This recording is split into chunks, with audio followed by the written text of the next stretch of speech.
Yes, welcome again to Effie's Cozy Corner Show. Thank you. Thank you so much, Ify. Thanks for having me. So today we're talking about ethics beyond the rule book. You know, I think a lot of people nowadays think that ethics, when you say ethics or compliance, they're saying, okay, this is something that is strict. So for you, what does ethics really mean in the workplace? Ethics is just basically knowing or following what your gut is telling you to do, which is always the right thing, because that's our best guide, that's our best judgment, right? And it's not old school, it's not whack, like our generation would say it, because it's something that has always existed. It's when you talk about compliance, it's like you being at home and giving your child some set of rules to follow. And when your child follows them, then it means your child is compliant to those rules, right? And for ethics, it's basically the character that you build in them for them to be a good person in society. So if you are used to telling your child that they should say thank you when you give them something, eventually when you're not around and someone gives them food, they actually would say thank you. They'll help someone out with something. That's ethics. It's beyond whatever anybody can write in like documents of rules and regulations. It's what you feel inside the right thing to do. So it has always existed, and it's not a boring profession, or it's not. It's basically not something new. It's always been there. I totally agree. So have you ever been in any situation wherein doing the right thing was really uncomfortable for you? Yeah, definitely. I mean, we all have, right? We all have, definitely. I have been a couple of times. And a typical example I would want to give about that was when I was presented with a CEO job for a mining company. And I knew fully well at some point, even though it's not a conversation I had with the founder of the company, but I knew fully well that he was doing some dubious things in the company, and I actually still wanted to follow through because the salary was bountiful, but eventually I did not, because I am used to compliance, I'm used to ethics, and I don't want anything staining my reputation in the long run. Okay. So again to the audience, I'm sure you're wondering who is this woman? So this is Miss Tabitha Sise. If you don't know her, she's an LLB honors degree holder in international law. She's currently a legal and compliance professional at Cement of Guinea. If you live in Guinea, I'm sure you've heard about this company. They're actually doing very well. They're providing a lot of jobs. So I heard. So you guys are actually doing very, very well. So kudos to your Thank you. company. Thank you so Um, much. so back to what we're discussing. Some people also think that good people will do good things and then bad people will do bad things. So do you agree that sometimes good people actually do something that is unethical? And Definitely. if what is the reason? Why do they do that? Definitely. So the thing with ethical standards is it's dwells more, or it benefits you more if it's a discipline that you have cultivated. Because usually when you're faced with taking an ethical decision, it's an instantaneous thing. It's that somebody bribes you with money for something right now, and you have to take the money right now because I mean, it's just the culture behind ethics, right? Yeah, I know there are times that they give you time to think about it and all of that, but the culture behind it is that you have to take it right now. So if it's not a discipline that you have cultivated before that time, even if you're a good person, which almost nobody is, I mean, lawyers believe that you just have to be pushed to the limit to do the wrong thing or to do something bad, right? But I mean, for the benefit of being a Christian, I would say that they are good people. And yeah, if it's not a discipline that you have cultivated prior to the time that you are faced with an ethical decision, it's most probable that you will fall into that trap. I know you've been in politics before, not at national level. But it's still politics. You're the founder of the Student Union. Is it the body, Student Union body of law? No, it's International Law Club. When I went to Cyprus, I noticed that there was no extracurricular activities for law students, so I decided to build the opportunity for us.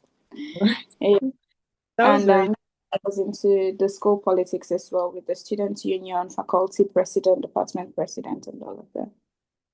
so definitely you have some experience when it comes to working with political people. So, and now you're currently working with corporate leaders. So, in terms of ethics, both the corporate leaders and the political leaders, who do you think will fail first?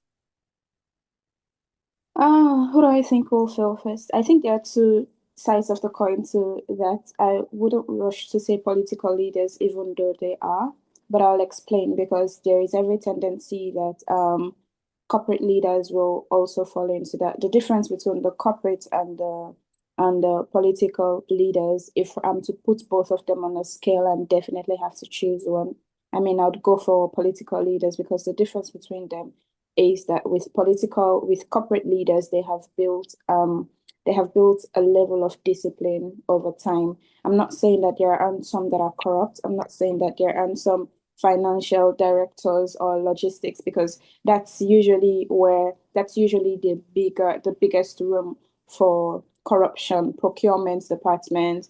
I mean, negotiating with clients. If I give you this contract in our company, you'll get this percentage. I'm not saying that those things do not exist, but ethics and compliance, especially now that compliance is rising so rapidly in the corporate space.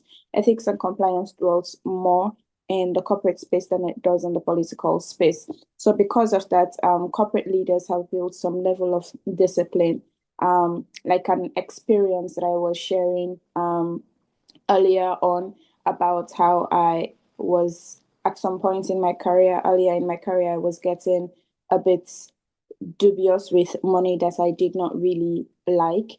But then with experience, I learned how to grow out of that. I learned how to put it behind me. And you see the discipline. That's just early in my career. And I have this tenacity. I have this stamina now. It's basically the same for corporate leaders. While as for political leaders, it's mostly just an ambitious set of people. Mostly, I'm not saying all, just an ambitious set of people that really just jump into it for selfish gain. So that's where you find even more bad people, right? Because we define the bad by the intentions that they have, and they actually enter into these places with those intentions. So who would we choose if we're to put everything globally? Definitely political leaders because they do not have the stature that we corporate people have. Okay, so okay, listen to what you're saying. So to some extent, you learned from experience. So Definitely. now a lot of universities are now offering like ethics as a model. So Yeah. is it right for them to teach? Do you think it's something that can be taught, or if you don't have it, just don't have it? Um, So lawyers are used to saying there is no one particular answer. We always think that there is another way, right? So to that question as well, I would say yeah, it can be taught. Definitely it can be taught because everything we know now we were taught from childhood, right? I remember when we were taught ethics in university, it's mostly how to conduct yourself as a lawyer, how to maybe dress, how to address the court and all of that, not really a character something. Character is what the experience then teaches you. So ethics teaches you how to conduct yourself in a professional way, but not just experience. When I say experience, not just a bad experience, but living with people day after day. When I say live, I mean you're working with them. You spend most of your time with the people you work with, being with them day after day. I'm seeing that someone is struggling with the projects that you actually have the ability to help them with so they can climb the ladder faster. That's ethics, right? Knowing how to talk to someone politely because you can have good conduct in ethical behavior in the courtroom, but can be very I don't want to use the word I want to use right now, but yeah, you can be very horrible to someone at your workplace, and that's not all the way ethics. You get so it's something that can be taught in school, yes, but at the end of the day, experience teaches better. Okay. But I also feel some of these workplaces, they don't help at all. I remember I was working at a certain organization. I was new, and I noticed that, when the bus is coming, like everyone is scared. Everyone will just be silent, and there's Yeah. this panic mood, there's this fear. So if you look at situations like that, if care is not taken, you'll find out that people will not even speak when something is actually going wrong. So, what do you think that leaders could do better for people to actually speak up? Okay, that's an interesting question. I believe it's something that is declining a bit more now because of the compliance culture that we're bringing into offices. So you're not supposed to be scared of your leader. You're not supposed to be scared of your boss, your CEO. Most times people fall into those traps because they do not really understand what their rights are as employees, right? So that is what compliance does, that they explain to you what your rights are. They explain to you exactly how you're positioned in this company, so you're not scared eventually. Do leaders have a lot to do in this situation? Yes. But most times, company leaders just do what they think is best for them. And most times, they actually also act out of ignorance, because if they know the power behind treating people humanly, they would. Right, but yeah, do leaders have a role to play in this? Yes, but it mostly has to do with us, the compliance specialists, the compliance professionals, speaking up more, going towards those companies and tell them that this, I could help your company move from this level to this level. Because trust me, if employees are no longer scared, it will increase the performance of the company. If employees feel at home, if they feel comfortable, it will increase the turnover. Yeah, it will increase the turnover of the company, because their mind, there is something that we call HSA, health and safety environment, and it's not just physical health, it's also mental health. Their minds are at peace, their minds are at ease. So we explain this thing to them and sort of like incorporate it in the company. If you look at most companies, in fact, compliance department is absolutely independent, because it shouldn't be something that the CEO himself should be able to influence. That is for big for very standard groups, right? Because you're supposed to be able to protect everybody's right on an equal level. I know that hierarchies are not the same, but everybody is supposed to feel at home. They're supposed to feel at ease with their jobs. So speaking of the speak up that you said, that's actually something we're embedding in our company right now. So just a second. That's something we're imbibing in our company right now, that making sure we're creating an environment, a safe space for people to openly speak up about I mean, there is an integrity line. That's something that companies can also integrate into their systems, where you complain about things that you are not okay with. And there is also what I just mentioned, the speak up, like the compliance week that we just concluded at Simandegine. You speak up openly in the face of everyone, the CEO, directors, and whatnot, about things that you're not okay with. And you see how with time things get better. My company is literally the best compliance place that I've ever been in. And that falls back to the previous question of learning. When you're in environments like that, it cultivates something really strong inside of you that is very undeniable. Yeah. So don't you think that companies should be giving award to people who do the right thing? Because companies, they're just giving award to, like, okay, we were able to meet our targets and all of that. But Yeah. I don't think I've heard about any company giving award for someone doing the right thing. Don't you think that companies do that now to encourage people act the right way? Yeah, I know the intention behind that, and in as much it's a good intention, it's not always the right intention. And the reason why we think incentives are a good reward for good works now is because the bad has become a normal in our society. When truth is, compliance or ethical standards are supposed to be the basics of a company. It's the basics. So there is should I say there is no reward for that? Maybe at the end of the year they could give you a bonus and all of that, but compliance or being compliant to the company's rules and regulations, because compliance is actually a set of rules of the company or the state or whatnot.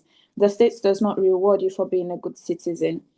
They what we try to do is to make it a Mhm. culture. Yeah, what we try to do is to make it a culture, to make it a thing of I do it regardless. Because if you start giving people incentives because they're compliant to something or because of their ethical behaviors, their good ethical behaviors, then they are not actually doing it. Some of them would now be doing it because of what they have to what they will get from it at the end of the day.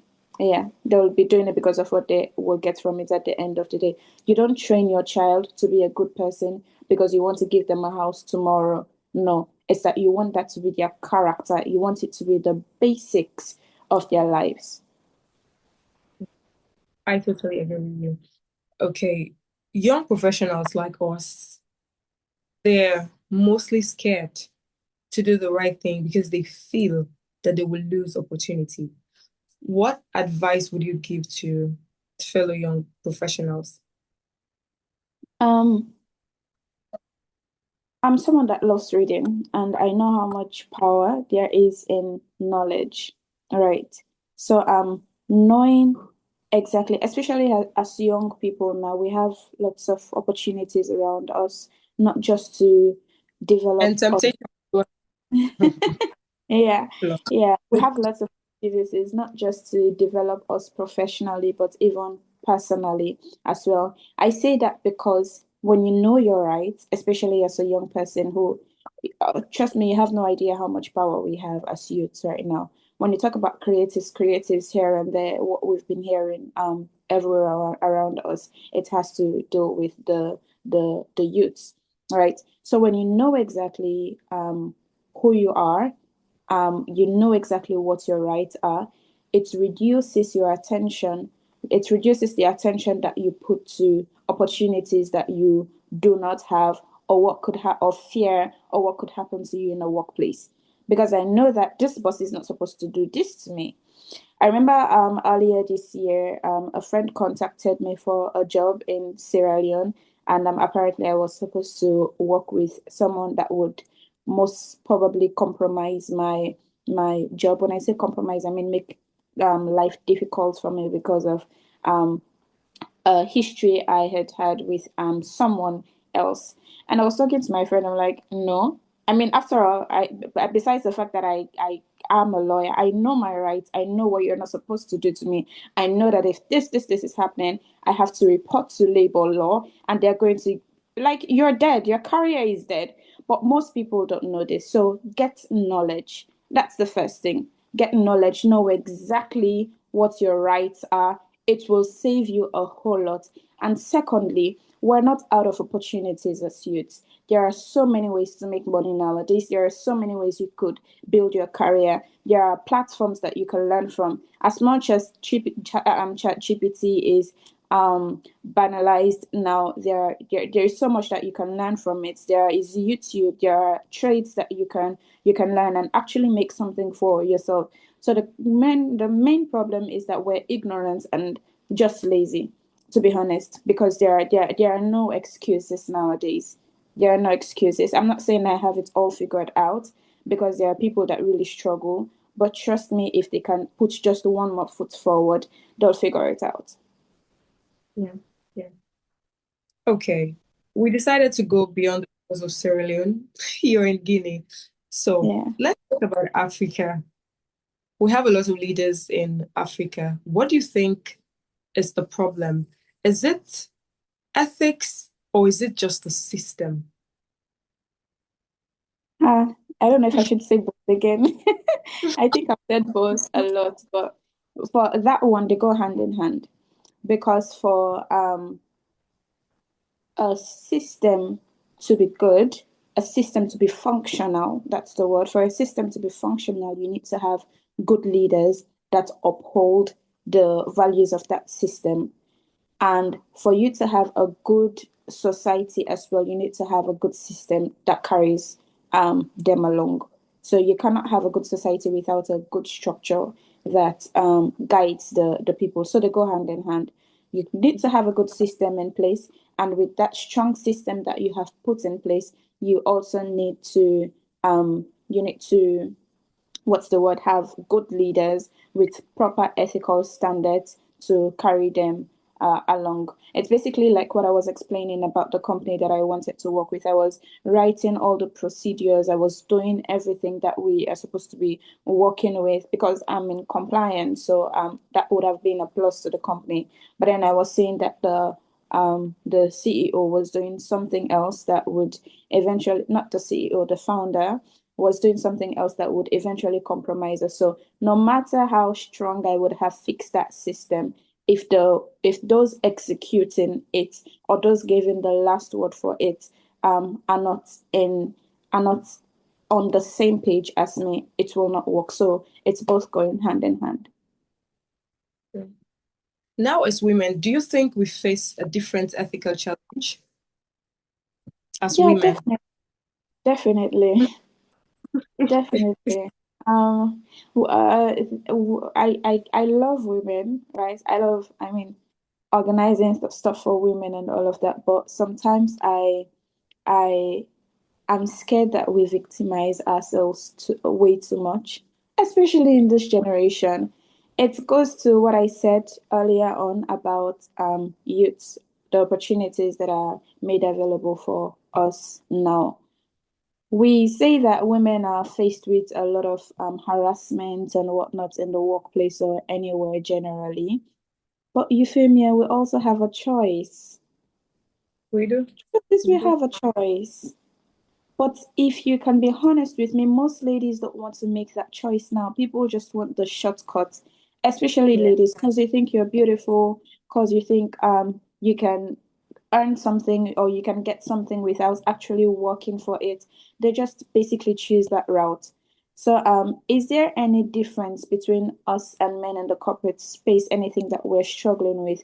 Yes, because men just can't control themselves, right? They want something for something, and it's not always in the aspect of harassment. It's even having a voice as well in boardrooms, speaking up for things. The recent compliance week we just concluded, a lady was talking about how, I mean, many ladies open up, were literally even tearing up at some point, were opening up about struggles they have gone through in the workplace, and a boss shouting at them, somebody telling them that they are incapable, somebody asking if they even went to school at all. Those are very bad ethical behaviors that nobody should make you go through. So for those things, yes, I can fight for, but for things like harassment, sexual harassment, and all of that, especially with one that the lady herself is entertaining in the name of it's just the society we're in.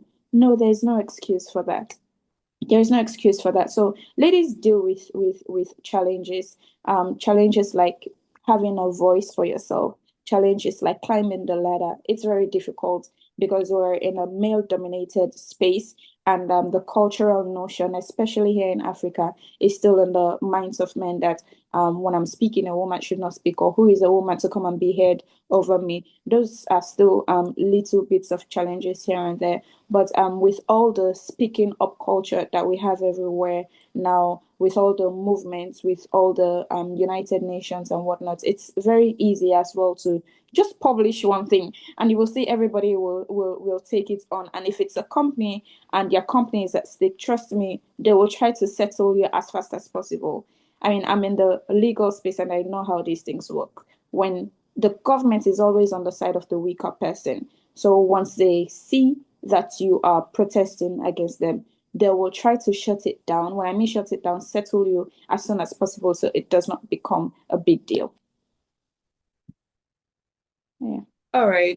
Thank you so much. We're almost running out of time. So, what would be your last advice to everyone just watching this? Um, Everyone watching this. Um, First of all, thank you for watching up until this point. And Yuffie is doing very well, by the way. I would just want to encourage you to stay focused on what you're doing. Vision is something I'm very big on, right? Having something you're working with, focusing on your purpose. When you have narrowed that down, when you have structured it well enough, you will see exactly why you are supposed to carry on ethical standards and being compliant to rules and regulations. Because trust me, you don't want anything staining your future. Like how we say it in Sierra Leone, you don't want something staining your white, right, tomorrow. So compliance, you're doing it, it's not for the company, it's not a show, it's for self-conviction. It's you going to bed in peace, knowing that you're okay, you're fine, and nobody is bringing any gun against you at some point, right? So it's beyond the rule book. It's something that I encourage as society to engage in a lot. And there's definitely a reward behind it. Even the integrity badge alone that you carry is something that could be of great reward to you in the future. So encourage it, especially as young people. We have the chance now. I'm not perfect. I've made mistakes before, but you can always retrace your steps and do the right thing now. That will be more beneficial to you in the in the near future. Thank you. Thank you so much for joining us today. Thank you. I've learned so much, and I'm sure everyone listening to this have learned a lot. So thank Thank you. you. Thanks for having me. Thanks for having me. You're doing amazing, by the way. Thank you. All right. Bye. Bye. Merry Christmas in advance. Merry Christmas to you too. Bye. Okay.